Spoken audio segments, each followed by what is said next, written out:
Ambasadorja e Izraelit në Kosovë, Tamar Ziv, ka folur për situatën e tensionuar që po mbretëron aktualisht në Izrael pas përshkallëzimit të konfliktit me Iranin.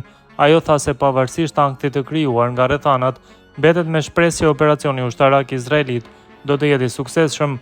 Situata këtu është shumë e tensionuar, ka shumë ankth, por ne mbetemi me shpresë që qëllimi për të cilin e kemi filluar këtë operacion ndaj Iranit do të jetë i suksesshëm dhe do të na ndihmojë ta eliminojmë kërcënimin ekzistencial që Irani ka vënë kundër nesh për dekada të tëra, deklaroi Ziv në një intervistë. Sipas saj, Irani ka zhvilluar kapacitete të fuqishme bërthamore dhe posedon potencial për të ndërtuar deri në 9 armë bërthamore, ndërsa 1/3 e këtij kapaciteti është arritur vetëm gjatë 3 muajve të fundit. Ajo thekson se Teherani ka shfrytëzuar periudhat e negociatave për të përshpejtuar zhvillimin e programit të tij bërthamor.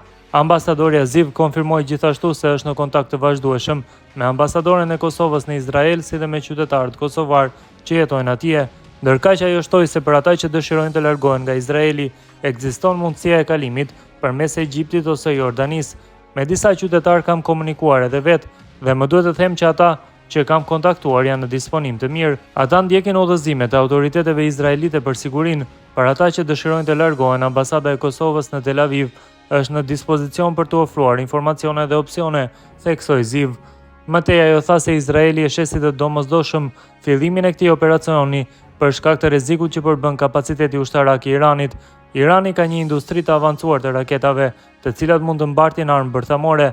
Këto raketa nuk kanë vetëm rreze veprimi 1500 km, sa është distanca me Izraelin, por mund të arrijnë deri në 4000 km, duke rrezikuar edhe territorin e Europës. Të gjithë duhet të pyesim pse regjimi iranian ka krijuar këtë lloj kapaciteti, shtoi ajo.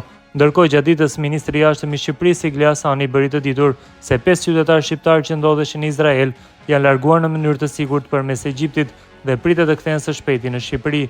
Largimi i tyre u mundsua nga Ministria e Punëve të Jashtme e Shqipërisë në bashkëpunim me ambasadat shqiptare në Tel Aviv dhe Kairo. Përshkallëzimi i tensioneve në lindjen e mesme ka filluar të premten kur Izraeli nisi sulme ajrore të koordinuara ndaj caqeve ushtarake dhe bërthamore në Iran.